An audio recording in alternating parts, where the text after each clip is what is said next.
Este tema está enmarcado en el contexto nacional que vivimos actualmente, en el que pues, es prioritario aportar y reflexionar desde la mirada crítica que nos dan las ciencias sociales.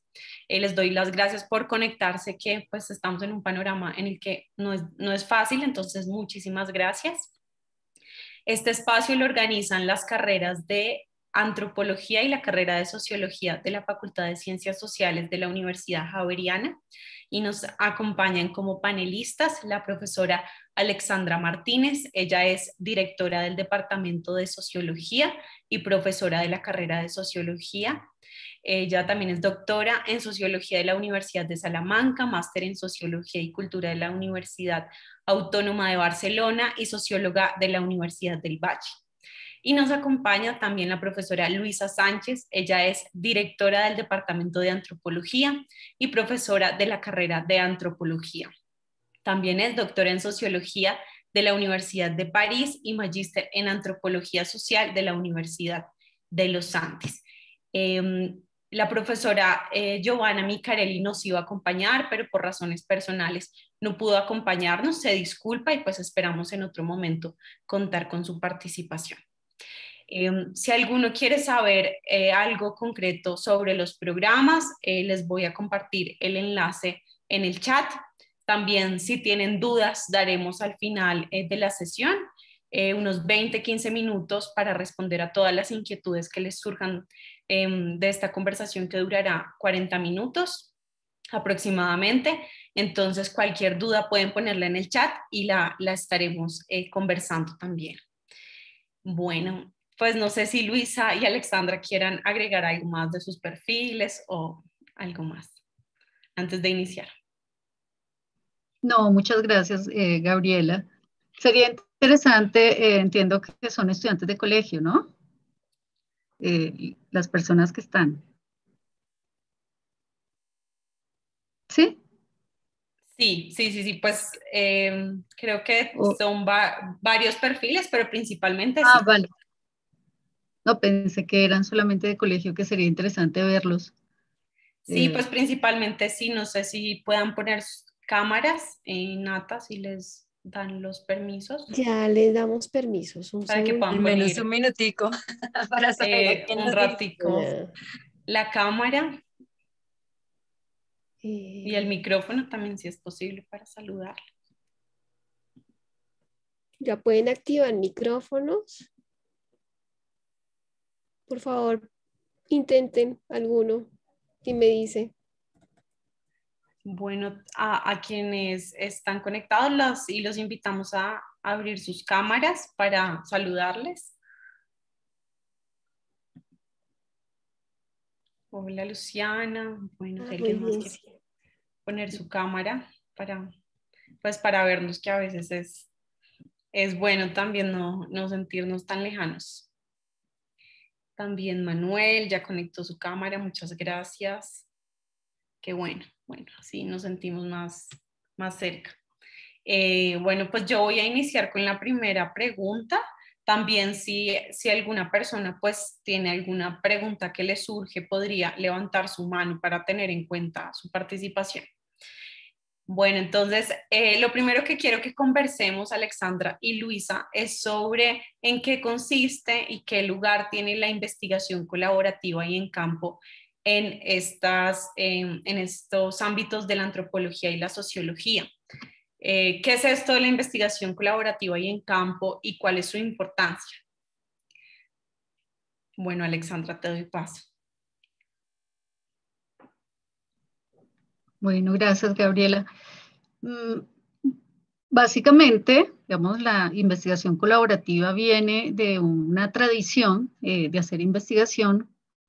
Tuvo una fuerza muy importante o empezó a tener una fuerza muy importante en los años 70, que fue la IAP, la Investigación a Acción Participativa, quien era, digamos, como el representante de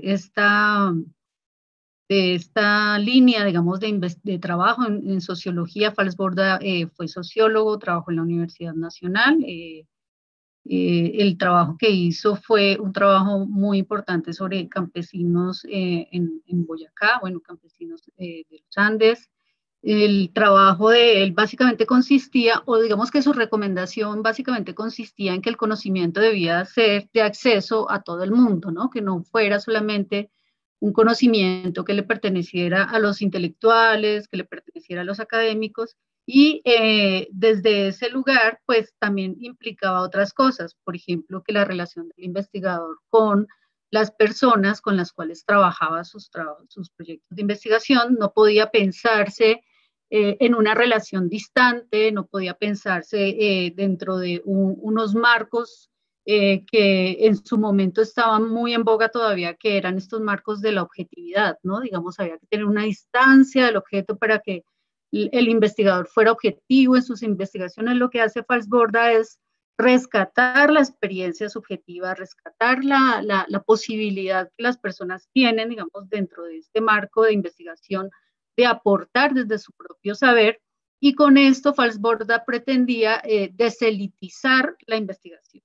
Entonces, digamos, como de esa corriente, de esa línea, surge, digamos, es un proceso como de ir elaborando y de ir como reflexionando sobre el tema, y la investigación colaborativa empieza a posicionarse sobre todo bajo una mirada epistemológica, ¿no? Como bajo una mirada de conocimiento desde Boaventura de Sousa Santos, digamos, desde esta idea de las epistemologías del sur, en la que, digamos, ya no solamente implicaba esa idea de deselitizar el conocimiento, sino que, porque el investigador hasta el momento se situaba en esa noción elitista del conocimiento, ¿no? Y además jerárquica, sino que el conocimiento era un conocimiento o una investigación que se había originado en la modernidad, y al tener ese origen en la modernidad, pues esa visión era una visión occidental, ¿no? Desde esa mirada, digamos, desde la modernidad, lo que sucede es que la relación estoy hablando de la sociología, de las ciencias sociales y particularmente de la sociología, la relación con lo que se denominaba el objeto de estudio, pues era una relación de jerarquía, ¿no? Quien llevaba el conocimiento, quien sabía, quien diseñaba la investigación era el investigador.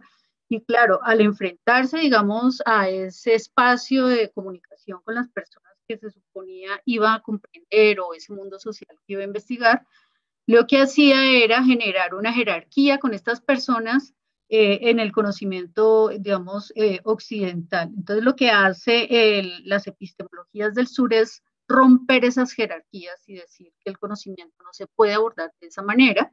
Sí, ya no hay ese distanciamiento con lo que se denominaba el objeto, digamos, ya nos relacionamos, digamos, entre sujetos de investigación. Y bueno, y una cosa muy importante, y es que esa posición del conocimiento occidental pues era una posición colonialista.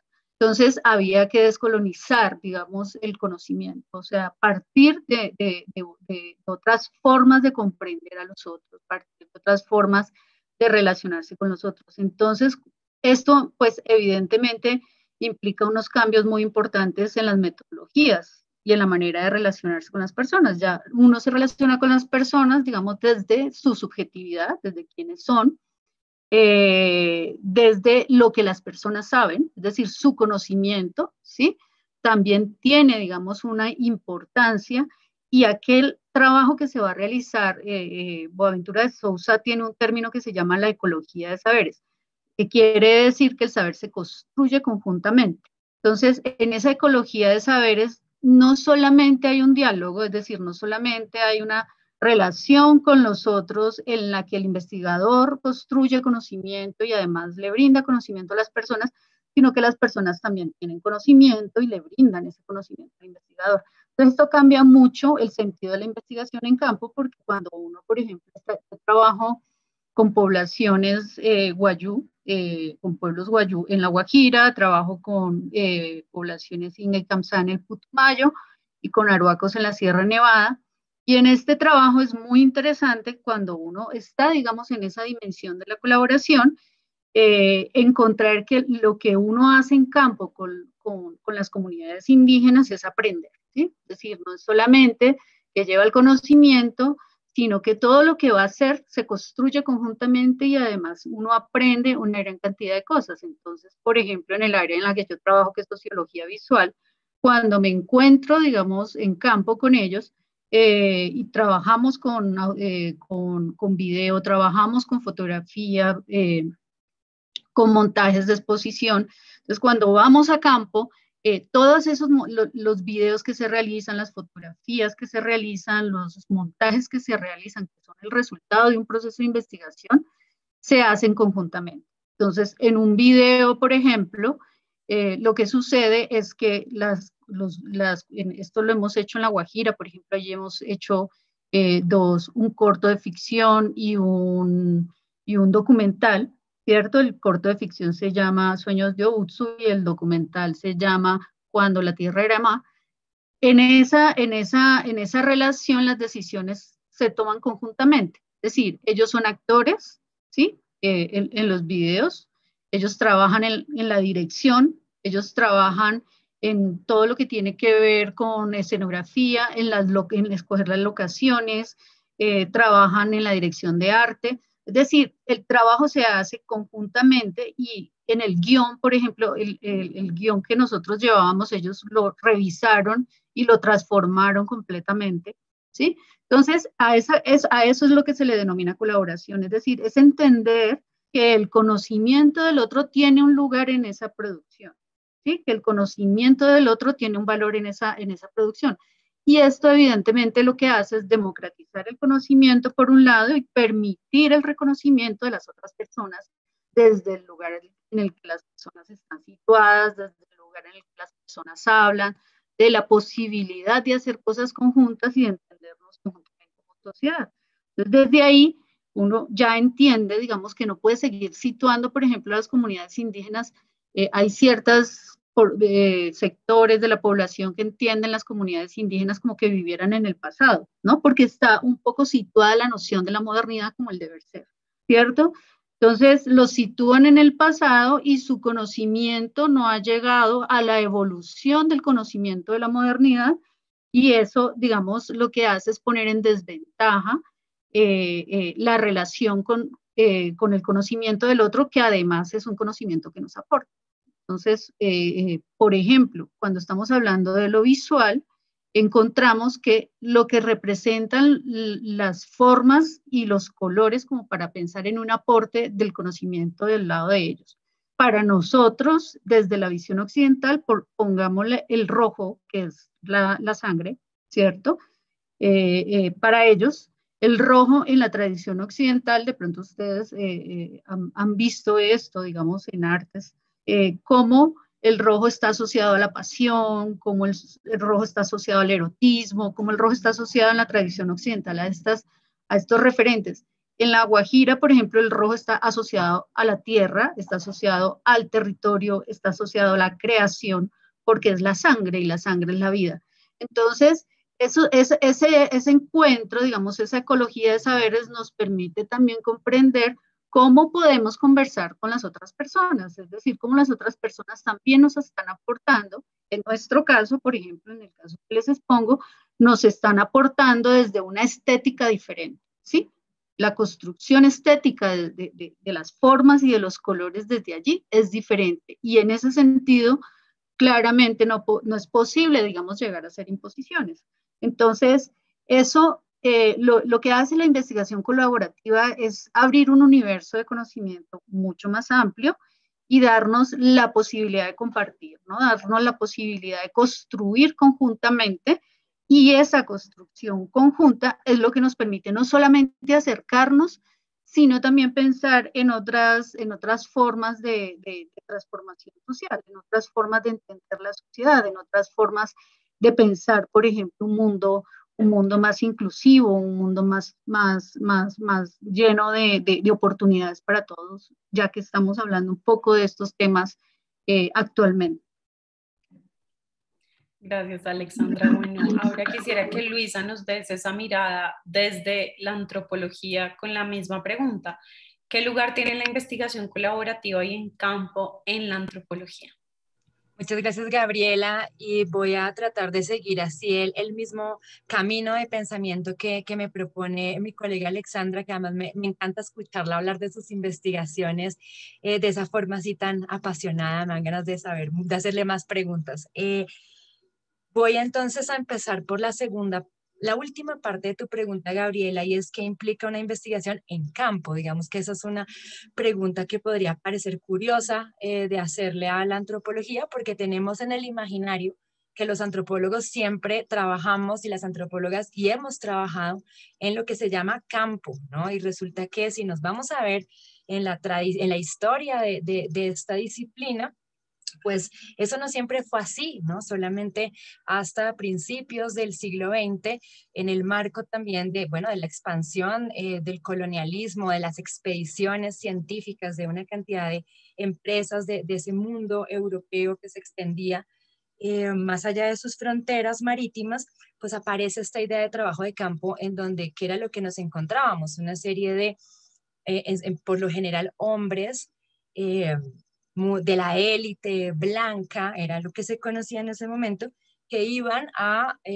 través del viaje de la expedición a recoger, ¿no? Un conocimiento, una información sobre esos otros alejados allá afuera, como también lo mencionaba Alexandra, y era esta figura del antropólogo un poco como un héroe, ¿no? Que se iba de su sociedad, que iba a recoger la información, siempre en su carpa, en su tienda de campaña, siempre marcando una distancia no solamente física, sino también en términos simbólicos de jerarquía con ese otro que se iba a investigar y que retornaba a traducir esos mundos nativos distintos en los términos que las sociedades europeas occidentales pudieran comprender.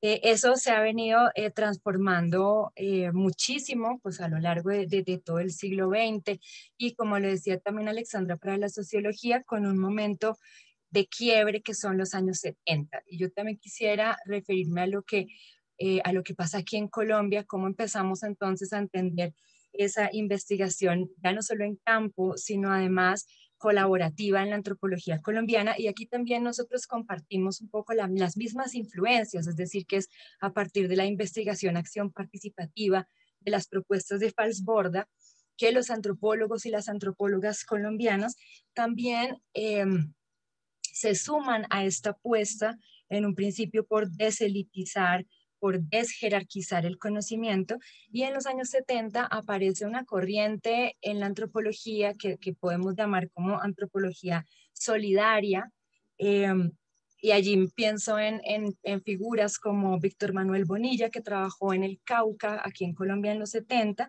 con los MISAC, con los NASA, que hoy están así tan en boga en nuestro momento actual. Y la apuesta de este antropólogo, por ejemplo, implicaba reconstruir la idea de territorio con los indígenas, pero desde sus propias perspectivas, ¿no? Entonces, ¿esto qué quería decir? Por ejemplo, hacer una serie de mapas que cuestionaran lo que en ese momento era la cartografía sobre ese territorio indígena y que empezaran a tener en cuenta lugares sagrados, los nombres que la gente le daba a sitios importantes de su territorio, la manera como se concebía, no desde un espacio unidimensional, sino también uniendo múltiples maneras de entender la realidad. Entonces, luego pienso también en otros ejemplos un poco más recientes y me gusta siempre pensar en el aporte que han hecho las mujeres antropólogas en Colombia. También hubo otras escuelas, otras apuestas colectivas, por ejemplo, en lo que se conoce como la etnografía colaborativa con niños y jóvenes, que también empieza en los 70, que es llevada a cabo sobre todo por mujeres y que pretendía también en esa misma dinámica que nos comentaba Alexandra, de empezar a preguntarse desde quiénes son los que consideramos objetos de conocimiento, sujetos de conocimiento, cómo empezar a cuestionar estas distinciones, implicar a quienes casi nunca han sido escuchados o tenidos en cuenta, como son los niños, ¿no? Y los jóvenes. Entonces, hacer investigación colaborativa con niños quería decir, por ejemplo, salirse del lugar tan formal de ser investigador, investigadora, e ir a jugar con los niños, ¿no? Permitir que los niños también hicieran toda serie de preguntas, quisieran ver el diario de campo de las antropólogas. Entonces eso fue también llevando a la construcción de una apuesta mucho más amplia que, como lo decía Alexandra, es una apuesta metodológica, es una apuesta de construcción del conocimiento, es decir, epistemológica, y que ha implicado, en el caso de la antropología, cuestionar la distinción investigador-investigado, ¿cierto? Y es un poco lo que también mencionaba mi colega, ya no partir del hecho de que uno es el que lleva el conocimiento, sino además dejarse interpelar, ¿no? Creo que eso es cuando Alexandra también nos decía, bueno, aquí tiene mucho que ver nuestra subjetividad. Desde la antropología ha habido mucha reflexión sobre cómo el campo, el trabajo de campo, nos transforma, nos atraviesa como personas y atraviesa nuestros cuerpos, atraviesa la manera como entendemos el mundo, cómo nos relacionamos con las personas, y eso es también parte de la investigación. La investigación colaborativa ha implicado cuestionar los lenguajes. Ya no solamente estamos hablando de una investigación que se escribe y que se difunde a través de la escritura, sino, en donde predominan también unas lenguas hegemónicas, sino que estamos hablando de una proliferación de lenguajes, y entre ellos están los lenguajes audiovisuales, que hoy son tremendamente potentes. Pero sobre todo en la antropología y también en la sociología y en las ciencias sociales en general, ha implicado cuestionar el para qué y el para quién hacemos la investigación, ¿no? Es decir, explicitar desde dónde, quiénes somos nosotros, quiénes son las personas con las que trabajamos, para quién estamos produciendo el conocimiento. Es para difundir a la sociedad en general, es algo que esperamos que les sirva a las comunidades y grupos locales con los que trabajamos, es algo que esperamos que circule en dónde, ¿no? Y esa pregunta creo que es fundamental. Entonces, la investigación colaborativa pues ha tomado diferentes rutas. Yo identificaba aquí 3, pero le podemos echar muchas más. Un poco también para complementar lo que contaba Alexandra, en efecto, una de esas rutas ha sido la coelaboración, ¿no? Cuando las personas con las que trabajamos, como nos lo contaba Alexandra, hacen parte activa, ¿no? Toman un papel activo en la producción del conocimiento. También había yo anotado aquí, creo que tenemos las mismas influencias, la ecología de saberes, ¿no? Como lo cotidiano, lo vivido, lo que cada persona puede aportar cuenta como un conocimiento válido, ¿no? Antes, si uno lee lo que producía la antropología clásica, pues uno va a ver que los antropólogos siempre miraban los sistemas religiosos, las creencias, la cultura material, todo estaba muy dividido, ¿no? Desde la ecología de saberes, pues la mirada que se trata también de ponderar es que la realidad se construye a partir de todo lo que hacemos, ¿no? No hay nada que sea menos digno de ser investigado que otra cosa. Y por último, tal vez para también complementar, yo había notado aquí la formación de formadores, como también la investigación participativa implica no solamente decir, ya no somos los únicos que vamos a llevar el conocimiento, sino cómo podemos también dejar capacidades para que sea la gente misma la que haga sus propias investigaciones. Esa ha sido mi experiencia particular. Yo he trabajado también con indígenas, con gente afro, pero me gustaría referirme acá a las experiencias que alguna vez tuve con gente muy diversa, jóvenes en contextos urbanos, gente también en el campo, campesinos, estudiantes, y fue la experiencia de formar investigadores locales. Creo que eso también es una apuesta, una ruta interesante de la investigación colaborativa. Quiere decir que tú te quitas del lugar central y pones todos tus esfuerzos en formar a otras personas para que sean ellos mismos los que produzcan su conocimiento sobre sí mismos. Entonces yo creo que yo dejaría por acá, pero me gustó mucho lo que decía, creo que quisiera resaltar lo que decía mi colega, cómo en esta apuesta a la investigación colaborativa hoy en día, pues están en el centro 3 cosas: desjerarquizar la producción del conocimiento, su difusión, deselitizar y descolonizar, ¿no? Y creo que podríamos hablar mucho sobre eso, qué significa, pero esas 3 cosas creo que resumen muy bien lo que esta idea trata de recoger. Bueno, Luisa, ya te adelantabas a la pregunta que voy a hacer, contándonos sobre cómo surgió pues también este trabajo colaborativo y en campo en Colombia. Y quisiera que ahora ambas dialogaran sobre cómo estos saberes y estas formas de estos saberes pueden aportar a la construcción de país en el caso de Colombia. Ejemplos quizá concretos, si los conocen.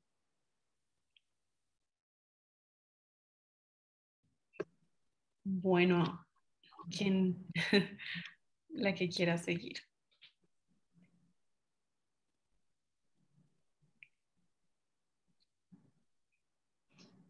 Bien, yo no voy a dar exactamente ejemplos concretos. Hay dos preguntas que se hace Luisa que me parecen interesantes, digamos que están un poco ahí como de fondo en esa noción, digamos, de el conocimiento para qué, ¿no?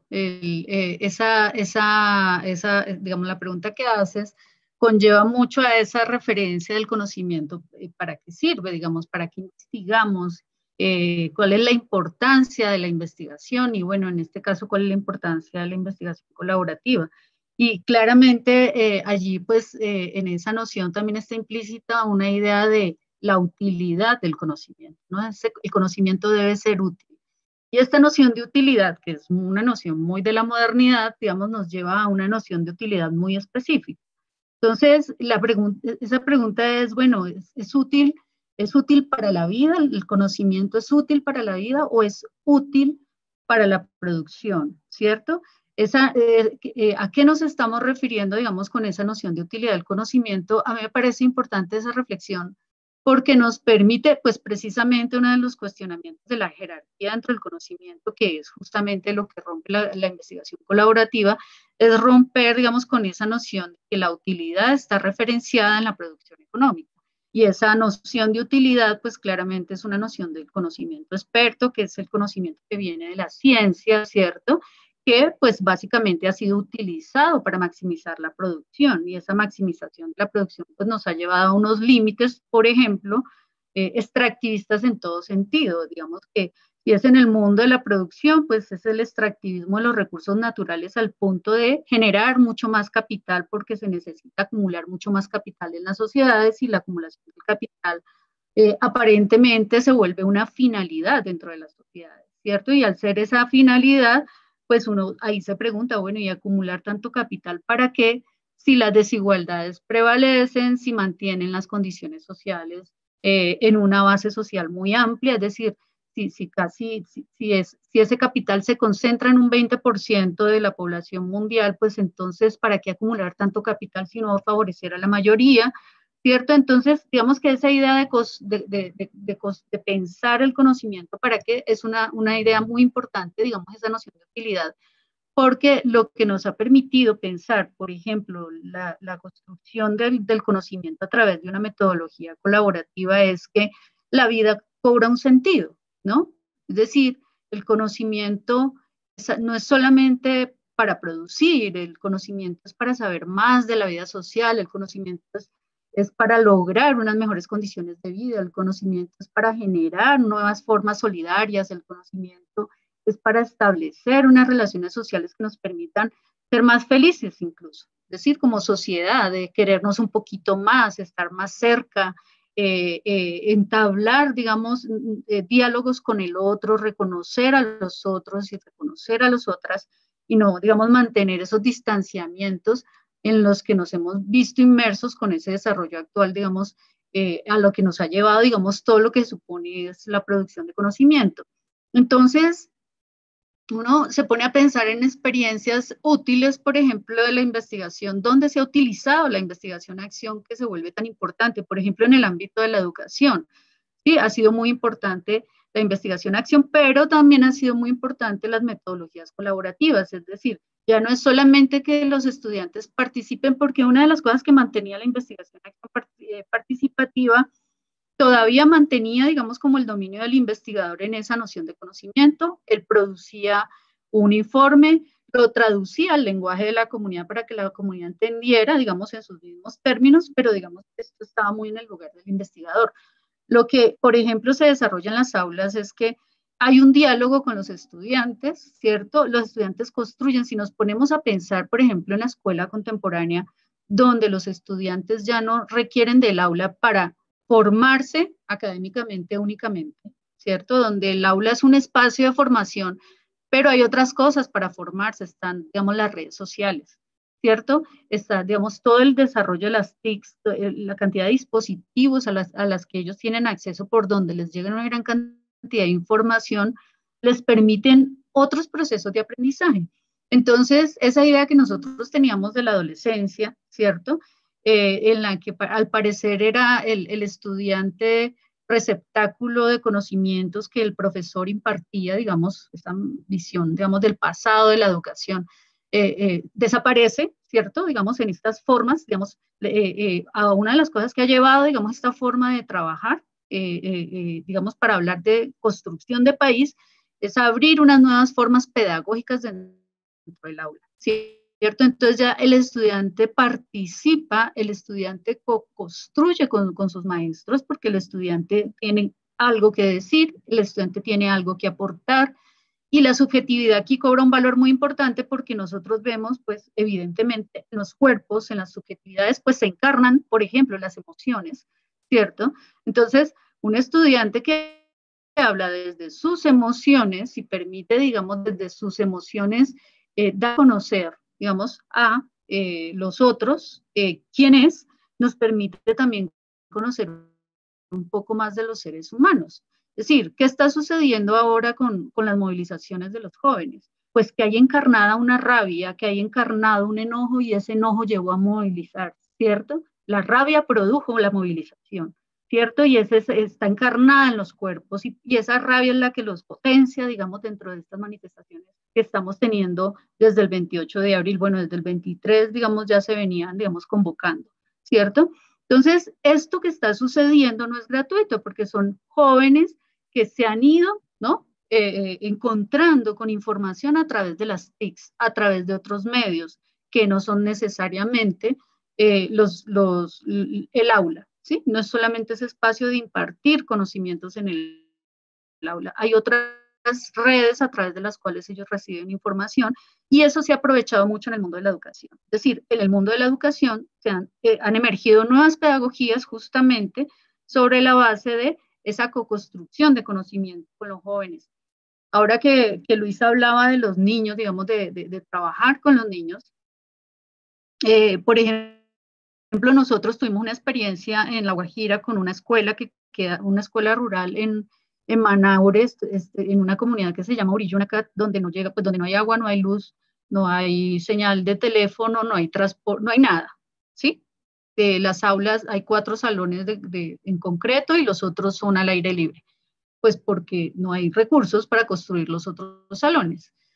En esas condiciones, trabajar con estos niños, por ejemplo, con fotografía y con video fue una cosa sorprendente porque primero aprendieron a manejar las cámaras en un segundo y segundo empezaron a hacer unos registros visuales de su entorno desde el lugar desde donde conocen, es decir, desde su cosmovisión, que hacían unas composiciones y construían unas narrativas tan distintas a las que uno podría construir, digamos, desde el lugar del conocimiento de uno, que ese conocimiento de ellos lo que hacía era mostrar un poco, digamos, desde dónde estaban hablando, digamos, esas narrativas, desde dónde se construían.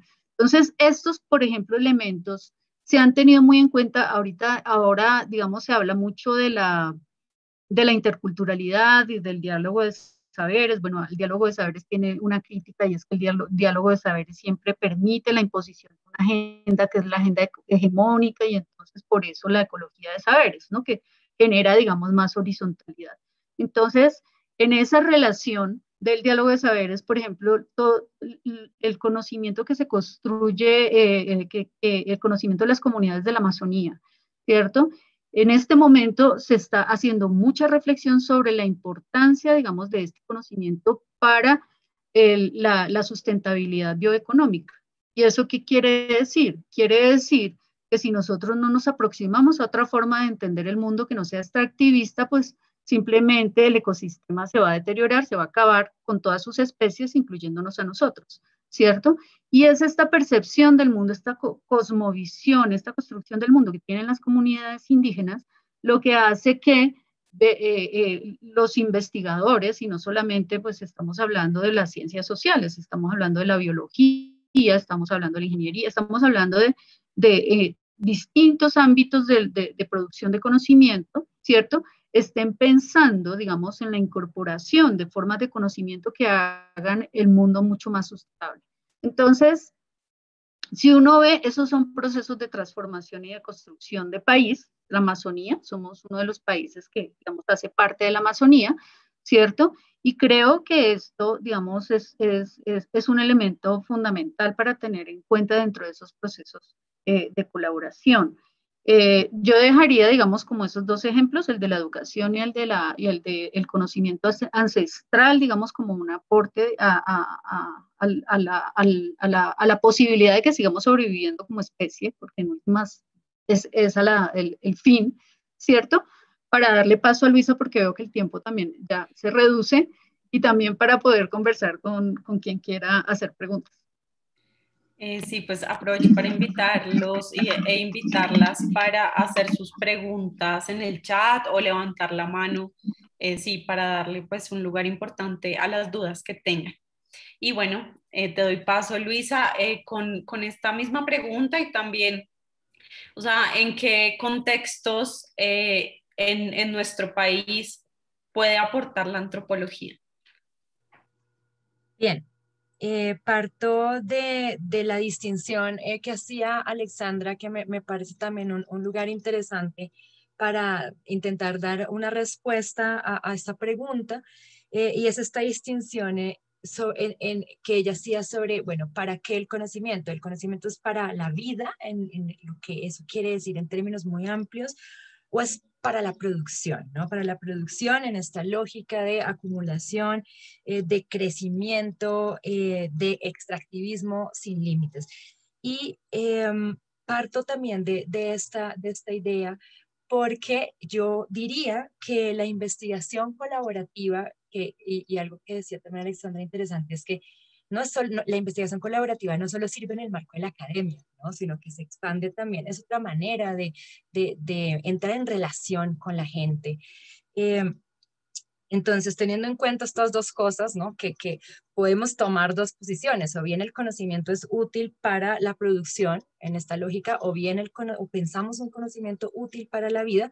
Yo diría, Gabriela, que la investigación colaborativa nos ayuda justamente a deconstruir nuestra noción de país, ¿no? Porque el país, y bueno, lo estamos viendo en la calle, no, no hace falta decirlo, el país no puede más, ¿no? Mucha gente de este país, pues lo que está expresando también, como lo mencionaba Alexandra, es una insatisfacción profunda, trascendental, y no solamente es una insatisfacción que se percibe, sino es una insatisfacción que las mismas cifras, la antropología no es tan de cifras, pero como yo tengo una pata en la sociología y me gusta mucho también lo que nos aporta la sociología, ¿qué nos decía el Dan en estos días, ¿no? Que hoy somos 26 millones de personas que no podemos comer 3 veces al día, casi que ni 2 veces al día, ¿no? Esa es una cifra que no nos puede dejar en lo más mínimo indiferentes, ¿no? Entonces, la investigación colaborativa y en general, pues estas perspectivas que implican, como lo mencionábamos antes, desjerarquizar,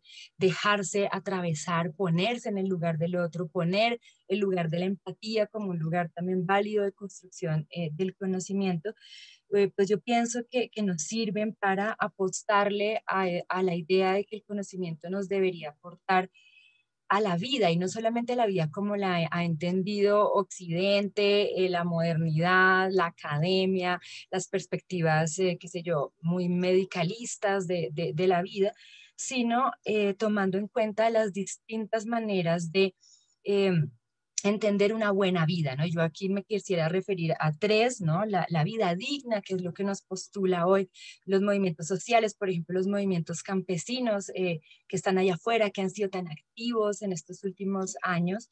El buen vivir, ¿no? Que es también lo que proclama el mundo andino, que atraviesa una buena parte de América Latina y que llega también hasta nosotros, hasta Colombia.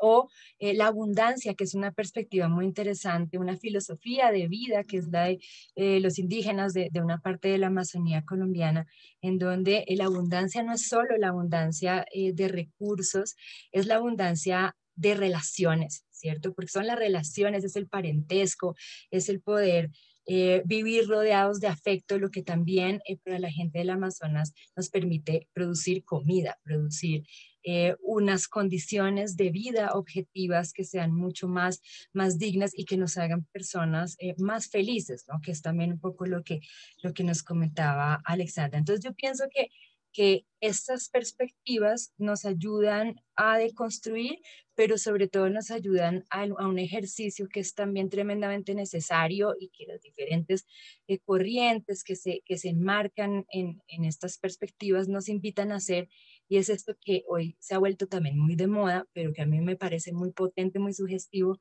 es el de imaginar otros mundos posibles, ¿no?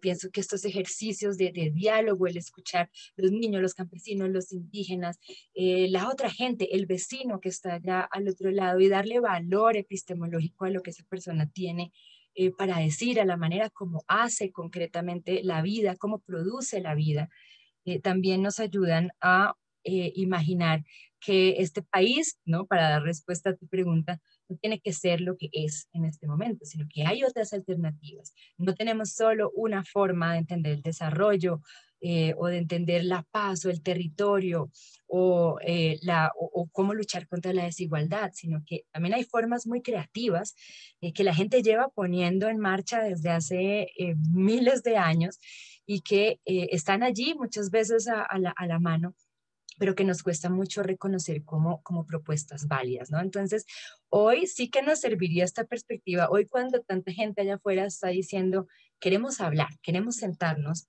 a escucharnos y a proponer, creo que esto sería una perspectiva muy interesante y yo termino entonces, así como me lo pedías tú, Gabriela, ¿en en qué ámbitos o en dónde aporta, ¿no? Alexandra ya nos hablaba del ámbito de la educación y yo entonces quisiera aquí redondear mi idea pensando en el ámbito de lo político, ¿no? Hoy nosotros estamos llamados a un ejercicio de imaginación política y creo que en este sentido darle cabida también a esas otras maneras de hacer la política, de pensar la autoridad, de pensar la distribución de los recursos, pues es tremendamente importante e interesante, ¿no? Entonces, hoy nos están diciendo, ¿no? Los movimientos sociales allá afuera como somos agentes activos, no solo desde donde estemos, porque la lucha no solo está en la calle, ¿no? Somos agentes activos desde nuestras casas, en nuestros propios ámbitos, en las aulas, con nuestro propio círculo, en nuestro entorno social. Y yo creo que eso es también hacer o partir de una perspectiva de la investigación colaborativa, ¿no? No solamente limitarnos a decir, esto sirve o ha servido para tal proyecto de investigación, sino que es más bien una sensibilidad, una disposición de cómo hacer las cosas desde diferentes lugares. Eso diría. Bueno, muchas gracias, Luisa.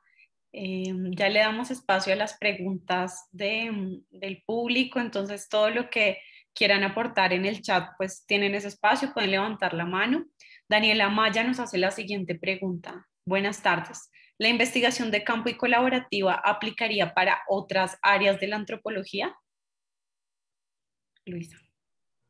Bueno, voy aquí a ver si voy por el mismo lado de lo que nos pregunta Daniela, y es que la antropología como disciplina, pues tradicionalmente solía pensarse a partir de lo que llamaban las cuatro ramas, ¿cierto? La lingüística, la arqueología, la antropología física y la antropología cultural.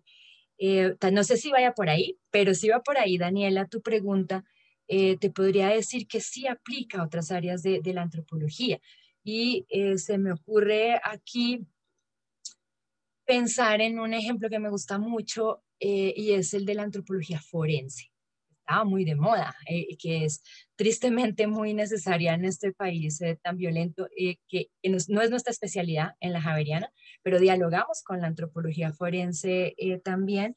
Y recuerdo el caso del trabajo de una antropóloga que me encanta, que se llama Anne-Marie Lozoncy, que hacía toda una investigación sobre las exhumaciones que tuvieron que hacer en el territorio de los indígenas en Vera, en el marco pues, del terrible conflicto armado que ha vivido esta población y que los ha llevado a muchos a desplazarse a las ciudades desde hace varios años, ¿no? La fiscalía, en el marco de esas exhumaciones que son parte de los procedimientos específicos, digamos, se encontraba con unas situaciones muy complejas, porque para los Embera, exhumar, y yo creo que para los Guayuni se diga, Alexandra podrá decirnos lo mismo, exhumar un cuerpo, pues es una cosa gravísima, ¿cierto? Es algo que de lo que produce es la enfermedad de toda la comunidad. Y justamente hacer un trabajo de investigación colaborativa permitió también poder formar a las personas que iban a hacer estas exhumaciones y hacerlas más sensibles a estos marcos de referencia culturales, ¿cierto? ¿Cómo no es tan sencillo? ¿Cómo se entabla un diálogo para negociar una exhumación cuando lo que está en juego es el bienestar de toda una comunidad, ¿no? Cuando lo que está en juego son también otras dimensiones, porque ese muerto que se le perturba allí no se va fácilmente, necesita todo un trabajo espiritual, ¿no? Entonces, creo que sí se puede exportar a otras áreas de la antropología. Creo que se ha hecho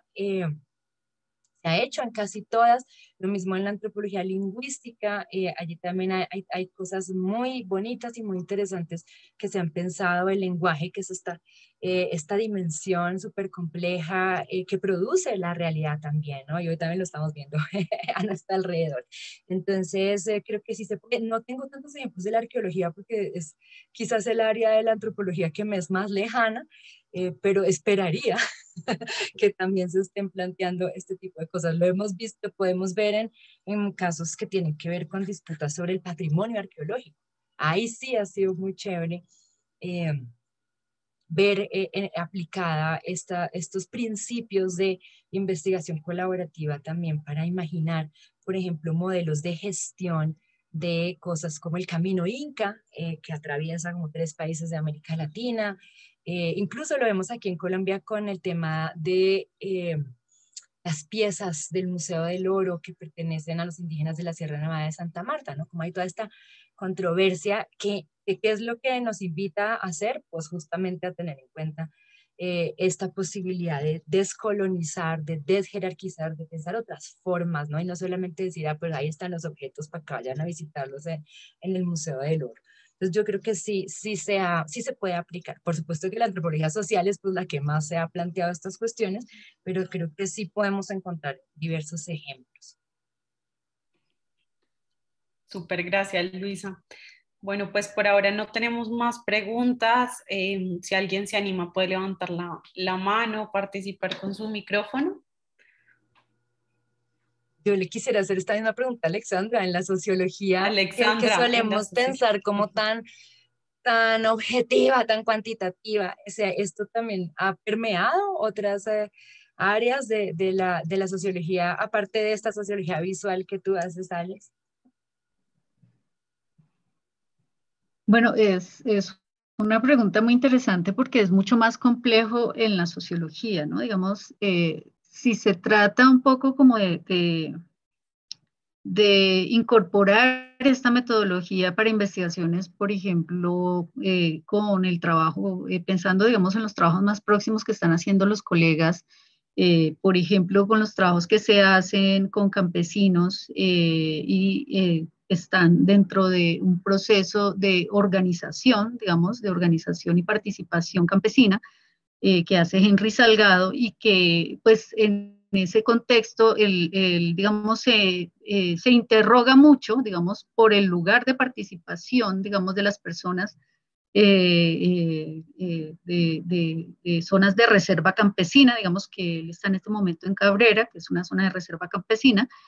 Claramente allí, digamos, tiene cabida esa forma, digamos, de hacer investigación colaborativa, de interpelar, de construir, Él trabaja directamente pues, con los líderes y con los líderes organiza, digamos, procesos de comunicación, con los líderes de hecho publica, ¿no? De hecho ha publicado conjuntamente con ellos, digamos que el trabajo que han recogido, digamos, en esta investigación es un trabajo conjunto con campesinos en los que los campesinos no solamente tienen la voz en los procesos que se llevan a cabo, sino que tienen la voz escrituraria, que a mí eso me parece fundamental, ¿cierto? Y además han ido a la universidad a participar, digamos, en charlas, es decir, han estado en interlocución con el público universitario, y eso me parece que forma parte un poco de este proceso de desjerarquizar las relaciones de conocimiento con las comunidades. Lo mismo en el trabajo que se está haciendo, en el trabajo que se ha hecho en el Guaviare, que también lo han hecho los colegas de antropología, digamos, y sociología, también ha implicado un compromiso de parte de los investigadores con las comunidades para que haya, digamos, esa doble participación. Ahora, si entendemos la sociología como las sociologías especiales, que son interminables, ¿sí? Claramente allí esa interpelación es más distante, digamos, allí se produce un mayor distanciamiento. Entonces, por ejemplo, si nosotros pensamos en la sociología de Pierre Bourdieu, pues claramente es una sociología que genera un distanciamiento con lo social, que genera, digamos, esa noción de construir a partir de un modelo teórico una interpretación de la realidad. Y entonces allí claramente pues el encuentro con el otro es en función de ese modelo teórico, de probar el modelo teórico, ¿no? Es decir, si existe o no existe un campo y dentro de esa existencia del campo sí es posible ver ese conjunto de relaciones que este autor propone. Entonces yo pienso que en la sociología sí hay más esas fronteras, están más diferenciadas esas fronteras, sobre todo porque a veces se entiende mucho el papel de este tipo de investigaciones dentro del contexto más local. Entonces, en ese contexto local es mucho más complejo pensar traer la investigación al contexto urbano, un poco para atender un poco una pregunta que se están haciendo entre la antropología y la sociología, ¿no? Digamos que en el pasado se suponía que la sociología estaba más situada en el mundo urbano porque estaba más situada, digamos, en los problemas de la modernidad, y los problemas de la modernidad son los problemas de la sociedad. En la contemporaneidad, digamos, incluso, digamos, esa dilución tiene, digamos, un lugar muy específico en la sociología, son los años 50 en Norteamérica, cuando la sociología, las metodologías cualitativas empiezan a ser parte de la sociología con mayor profundización, porque allí, digamos, se generan unos estudios de área en las universidades, que es lo que hoy podríamos llamar la interdisciplinariedad, pero allí se llamaban estudios de área, y entonces eso permitía el diálogo entre antropólogos, sociólogos, historiadores, y digamos que se mezclaban un poco los métodos, que era como un elemento de referencia para diferenciar las disciplinas. Entonces, por ejemplo, Luis ha hecho mucha referencia a lo cuantitativo en la sociología, como si la sociología solo fuera cuantitativa, y por ejemplo, una de las críticas que se empezó a hacer en ese momento era a lo cuantitativo, ¿no? Había un autor norteamericano, Ray Mills, que le llamaba esto el empirismo abstracto. Entonces, esta forma, digamos, de relación entre sociología y antropología se fue construyendo, digamos, sobre la base metodológica. Tanto es así que la investigación colaborativa la hacemos la antropología y la sociología. Podemos pensar, digamos, algunas temáticas, de pronto hacernos unas preguntas más hacia el tema de la estructura, por ejemplo, la sociología y los antropólogos más hacia el significado. Bueno, Luisa puede interpelarme y decir que esto no es cierto, pero digamos que hay ahí, digamos, como unas preguntas que han estado como en el corazón de las disciplinas y que parece que se mantienen contemporáneamente, sin que sean centrales ya, sin que sean las más importantes, pero no dejan de estar ahí, no dejan de fluir, ¿no? El sociólogo no deja de tener la costumbre de preguntarse por la estructura, aunque ya haya superado hace mucho tiempo esa pregunta, ¿cierto? Pero no deja de pensar, digamos, esos problemas estructurales, ¿cierto? Y a veces pienso yo, por los antropólogos con los que me relaciono y a los antropólogos a los que leo, pues no deja de estar el tema del significado muy presente. Entonces, pero pienso que ahora hablar como de esos límites no es como antes, digamos, esas distancias que se veían, digamos, sobre todo en el método y en los grupos sociales que se estudiaban, ya no son tan presentes, diría yo, frente a la pregunta sobre sociología y antropología y a su vez tratando de contestar un poco lo que Luisa me Gracias, Alexandra. Yo agregaría una cosita chiquitica a lo que tú acabas de decir. En efecto, ¿no? Yo he hecho aquí he dado pie a esta caricaturización de la sociología y la antropología a partir de los métodos y es cierto que esas fronteras hoy se han diluido muchísimo. Yo quisiera también agregar que antes se solía pensar que la antropología siempre estaba en el mundo de lo micro, de lo chiquito, de lo local, del barrio, de la casa, del fogón, de la tulpa, y que la sociología, en cambio, era la que entendía los procesos macro, ¿no? La globalización, la desigualdad. Hoy, afortunadamente, eso ya no es tan así. Y también tratando de pensar en qué lugar tiene el significado. Justamente estaba hoy discutiendo sobre eso con mis estudiantes esta mañana. Si lo único que hacíamos los antropólogos era hablar de representaciones, discursos, significados, y hoy pienso que eso sigue teniendo, como tú dices, un lugar, porque es el corazón de nuestra disciplina, ¿no? El mundo de los significados, de lo simbólico, sigue siendo algo que nos interpela profundamente a los antropólogos y antropólogas, pero yo creo que hoy también le hemos dado mucho más lugar a lo vivido, ¿no? A lo que se vive, no tanto a qué hace, qué dice la gente, sino cómo lo hace la gente, cómo lo vive, cómo se traduce algo como la desigualdad, algo como la globalización, ¿no? Fenómenos macro, en la vida cotidiana de la gente, en sus prácticas, en sus experiencias corporales, en sus sueños, en la manera como se relacionan con sus hijos, ¿no? Y eso así nos ha permitido dar un giro interesante desde ese giro que se llamó el giro lingüístico en los años 70 a un giro un poco más de la experiencia encarnada, ¿no? De cómo es que la gente produce la vida social, ¿no? Yo creo que eso nos ha acercado un montón a la antropología y a la sociología, es quitarnos de la cabeza todos estos modelos, ¿no? De que la vida social es una máquina, es un organismo, es una estructura, funciona con unas reglas, y pensar también la vida como es la vida, como un proceso dinámico que se teje desde lo más pequeño hasta lo más grande que nos sobrepasa, ¿no? Y creo que en eso la ecología de saberes nos ha enseñado muchísimo. No sé, bueno, creo que eso por el lado de la... Hay una pregunta que también me llama mucho la atención. Creo que la de Marisol ya la respondieron, pero para finalizar me gustaría que trabajaran un poquito esta pregunta brevemente. Manuel nos pregunta, me gustaría preguntar en torno a cuáles estrategias se tienen o se conocen para descolonizar la educación y el conocimiento, cómo la educación tradicional se podría transformar a otra forma más del conocimiento común.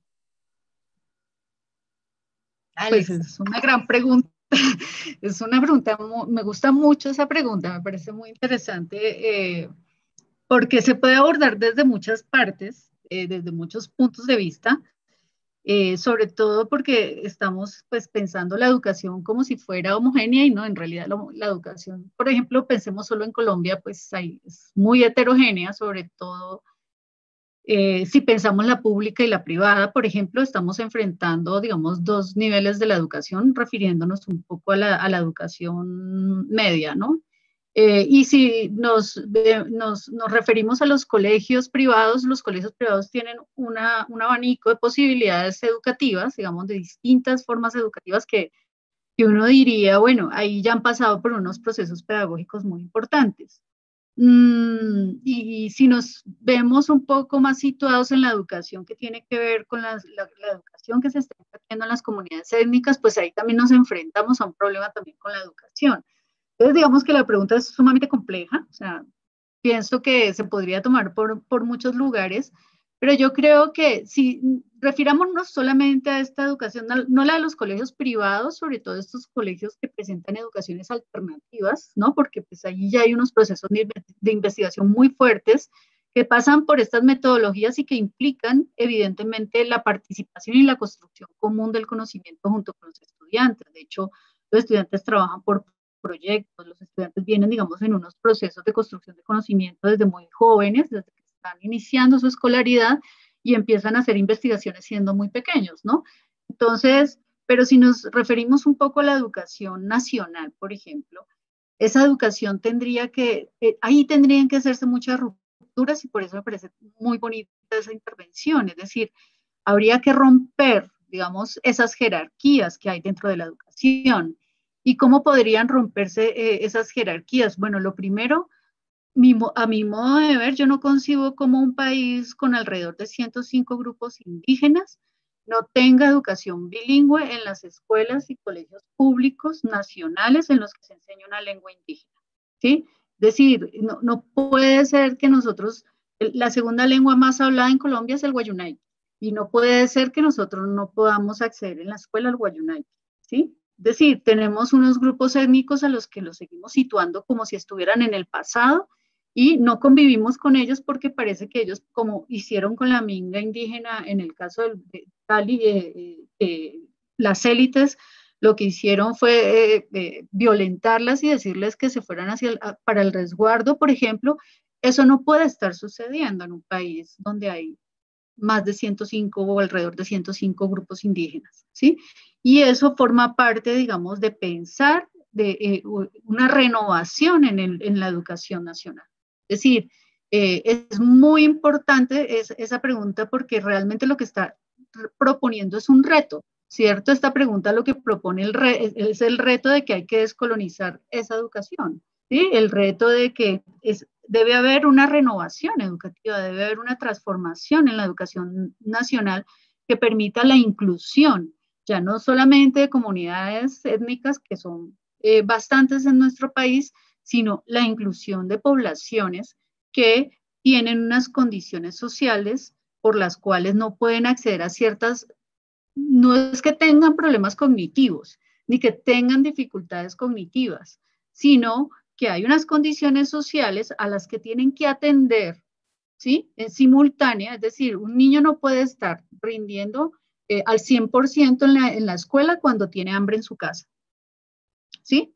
Cuando no tiene cómo llegar al colegio, cuando sus condiciones, ahora sí en términos sociológicos estructurales, son unas condiciones de precariedad, ¿cierto? Entonces, eso tiene que implicar una renovación educativa y esa renovación educativa evidentemente pasa también porque, digamos, haya una voluntad, ¿cierto? Un pacto social, una voluntad política, una voluntad social de que exista esa renovación educativa. Si eso no sucede, es decir, si no se pone en marcha una nueva forma de entender la educación, pues no es posible descolonizar la educación. Entonces yo esa educación, digamos, ¿cómo me la plantearía? Bueno, lo primero es que en un país de las desigualdades hay que considerar las desigualdades para entender cómo los niños pueden realmente acceder a esos esquemas de conocimiento que se imparten en estas escuelas. Cambiar todo lo que tiene que ver con el currículo, o sea, ese currículo tiene que transformarse en un currículo más incluyente, que reconozca las diferencias, que permita otras pedagogías, que permita otras metodologías de aprendizaje, y en ese sentido es la educación, digamos, empezaría un otro proceso, digamos, los niños incluidos les permitiría un proceso completamente diferente. Yo he tenido experiencia con niños y con jóvenes que están en circunstancias de precariedad y cuando cuando, por ejemplo, a mí lo de la imagen me ha servido mucho para esas formas de comunicación. Cuando trabajo con lo visual con ellos, cuando a través de lo visual voy llegando a unos contenidos, es más fácil la comunicación. Sí, porque hay una relación más directa entre la imagen y la oralidad.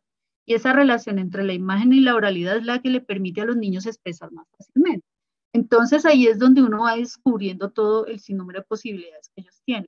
Entonces yo pienso que sí se necesita, digamos, la pregunta no, sé que no la estoy respondiendo porque no podría respondértela, es decir, eso implicaría ya un acuerdo ya más conjunto, un acuerdo ya más de país de pensar en esa renovación educativa y diseñar unas metodologías, pero yo me pondría, digamos, en el lugar, digamos, de donde están situados, por ejemplo, los niños, de parte, digamos, que no están incluidos por muchas razones en el sistema educativo, ¿cierto? O que no están incluidos no en el sentido de que no vayan a la escuela, no están incluidos porque no se les tiene en cuenta sus condiciones para que en la escuela puedan tener realmente una educación, una experiencia educativa afortunada.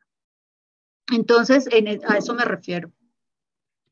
Mil gracias, Alexandra, por esa respuesta. Luisa, no sé si quieres agregar algo. Pues muy rápidamente, yo me acojo por completo a lo que dice Alexandra. Creo que la pregunta nos invita también a considerar un problema estructural en todo el sentido, y creo que eso también es lo más chévere, porque es lo que, no es lo que ya está hecho, es lo que nos queda por hacer hacia el futuro, porque en efecto descolonizar la educación y el conocimiento implican también que la educación sea un derecho, que la educación sea digna, y todas estas cosas desafortunadamente estamos aún lejos de conseguirlas, y es una construcción en la que estamos todos, ¿no? Aquí por lo menos pues los que estamos también, los que dedicamos nuestra vida a la docencia. Pero para dar ahí una puntadita de respuesta, yo pienso, hace poco tuve la oportunidad, yo nunca había trabajado con la educación popular, y hace poco tuve la oportunidad de participar en un proyecto muy bello de antropólogos y sociólogas muy jóvenes que me enseñaron un montón, diseñando un curso virtual para 5 pueblos indígenas en lugares muy lejanos de Colombia, a los que se les llevó conectividad. Y a mí me encantó, algo que aprendí de esta experiencia es también que una manera de empezar a descolonizar, vamos a decir, porque es un proceso, un compromiso continuo. Una manera es también darle lugar a los afectos y a las emociones. Pienso que la educación tradicional ha castigado muchísimo la emoción, ¿no? Ha trabajado a través del miedo, de la autoridad, de unas relaciones pues, de disciplina muy complejas, que son objeto pues, de obras, de toda una serie de estudios muy famosos en la sociología, la antropología, la filosofía. Y creo que empezar a hacer eso es también darle un lugar a la empatía, a relacionarse, a romper esas jerarquías entre quien sabe, quien no sabe, quien va a que le enseñen y quien enseña desde el afecto. Creo que es muy potente. Y también, como lo decía mi colega, creo que allí también hay una invitación súper creativa a los lenguajes. Hoy en día tenemos tantas posibilidades, lo virtual también abre tantas posibilidades de comunicarse de otros modos y de tejer entre diferentes formas de entender el mundo, que es quizás lo que me parece más potente de esta idea de esta invitación, ¿no? A descolonizar la educación. Entonces yo creo que yo terminaría con esto, Gabriela. Gracias, Luisa y Alexandra. Bueno, esta conversación está muy interesante, pero bueno, ya nos toca culminar. Gracias a todas y todos quienes se conectaron, que pues sabemos que a veces la conexión es complicada, pero estuvieron aquí, así que muchas gracias. Esto fue pues un ratico de compartirles lo que es la antropología y la sociología en la Facultad de Ciencias Sociales de la Javeriana. Así que bueno, muchas gracias. Que estén muy bien. Buena tarde para todos. Muchas gracias y bueno, qué chévere estar aquí juntos, juntas de alguna manera, y un abrazo gigante, Gabriela, Alexandra, y a las personas que aquí nos acompañan hoy.